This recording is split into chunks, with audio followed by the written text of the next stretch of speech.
For years, everyone assumed Osama Bin Laden would live out his days or die in the rugged mountains along the Afghan border.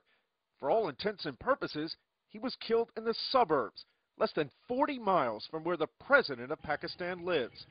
There are no rocky caves near Bin Laden's compound in Abbottabad, but there are golf courses in the Pakistan Military Academy, and his house was 8 times bigger than any home in the neighborhood. Here is Bin Laden. The 3-story building was built about 6 years ago. A Bin Laden protege and his brother lived on the first floor of the main building in another house in the compound. But Bin Laden's family occupied the top 2 floors of the main building. Unlike other neighbors who took their trash out, these people burned theirs inside the compound. And if 2 main gates weren't enough to discourage visitors, opaque windows shielded the inside. And there was an 18-foot outer wall topped with barbed wire. It stood out. And a U.S. intelligence official says, given how bad al-Qaeda's finances are, they would only spend this kind of money for one of their top 2 commanders. So in effect, Bin Laden was the engineer of his own destruction. The end began with 4 U.S. military helicopters and 24 commandos arriving overhead.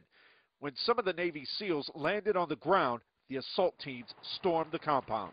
They're going room to room, very methodical. But high above, multiple American planes and drones were in the air, ready to help the team if needed. CIA Director Leon Panetta was quarterbacking the mission in secure radio contact with the assault team commander. But back at the White House, the president's national security team was anxiously watching video from the site. The minutes passed like days. ABC News video shows the aftermath inside the compound. 1 woman died in the firefight. The SEALs shot and killed the 2 brothers and Bin Laden's son. And with a shot to the chest and 1 to the head, the SEALs killed Osama Bin Laden. They identified his body and took it with them as they left the compound. There was a tremendous... There was one final decision. One of the U.S. helicopters was in trouble and had to land. The team made the call to destroy it there on the ground and hustled the women and children away before blowing up the aircraft. It took 40 minutes.